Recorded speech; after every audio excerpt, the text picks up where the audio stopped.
Since you guys enjoyed the podcast me and Shay did, and it was this style of video, I guess we're going to make some news videos and topics talking about it. So the first one is going to be the rumors that at one time persisted that Daniel Radcliffe was somehow going to be Wolverine. Now, Radcliffe has responded to this, so let's talk about that. So before we get into this, just remember guys, like, subscribe, notification bell. Here's the interesting thing. A lot of people, the moment you mention an actor, they go to what they know best, and then they automatically hate if it's something they didn't like.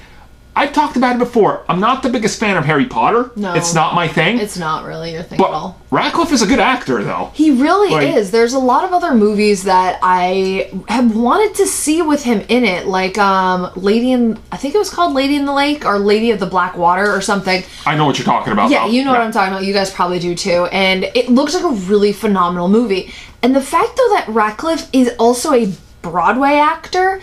a normal actor, he's an actor. Yeah, he's an actor. Yeah, and that's the thing. Like, I think people automatically, when he was brought into the rumor mill, it was the Robert Pattinson effect. You hate him because you didn't like the one thing he was in.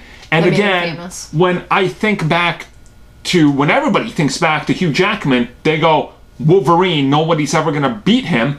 But subsequently, when he was cast, everybody hated him.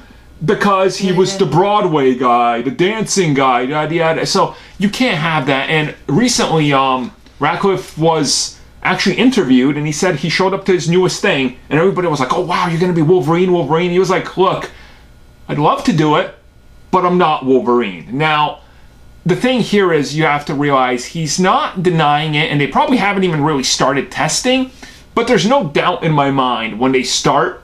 He'll go in for an audition, because everybody goes in for an audition for everything, because it's Hollywood. I mean, they're already running out of actors for the Marvel Studios brand, so they're looking to recast quick. So it's like,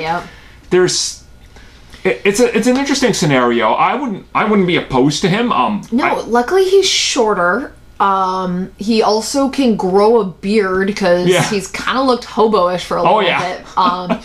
So, like, the aspects of the comic Wolverine, short, hunch, beard, all that, that's something that Daniel Radcliffe can do. He can actually grow a beard. So he can also act. The only thing is, like, it's Wolverine, so he'd have to go on a very, very high-calorie, strict diet to bulk up to that size, because Wolverine is he's short, stocky dude.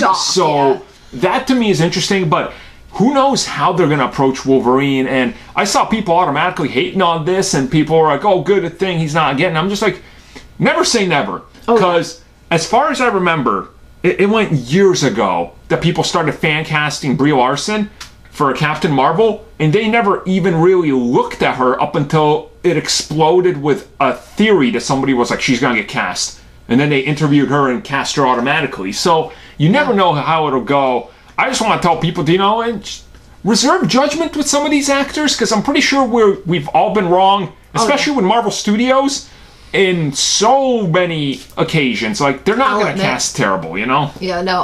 I'll admit, Cumberbatch.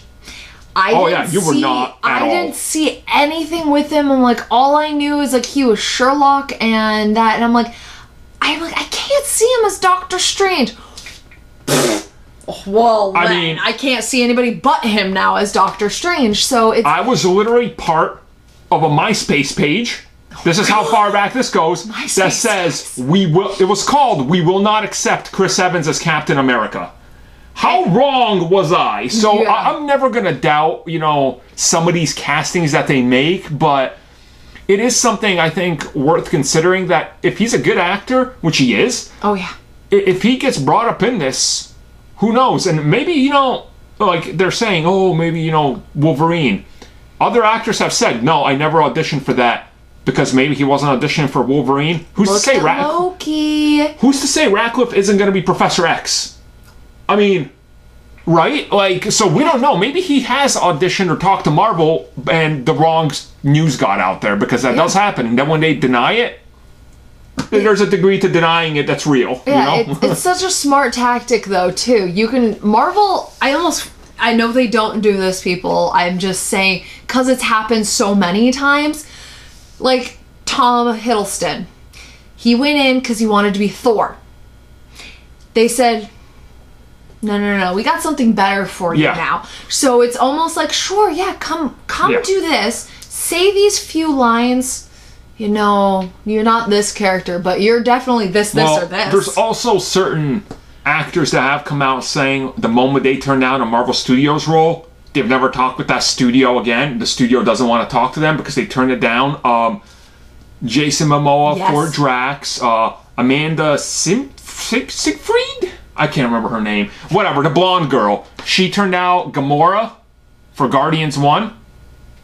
They've never contacted her again for a simple audition. So, chances are if they ask for you and they want to offer you something, unless you're high on their list, probably take it. So, we'll know more about him. I have a feeling he'll be in the MCU in the next 10 years. Wolverine, maybe not, but he'll be there. I can see it. Bobby Drake. I can see him playing a good Bobby Drake. I'll take it. Good actor and a good role. Exactly.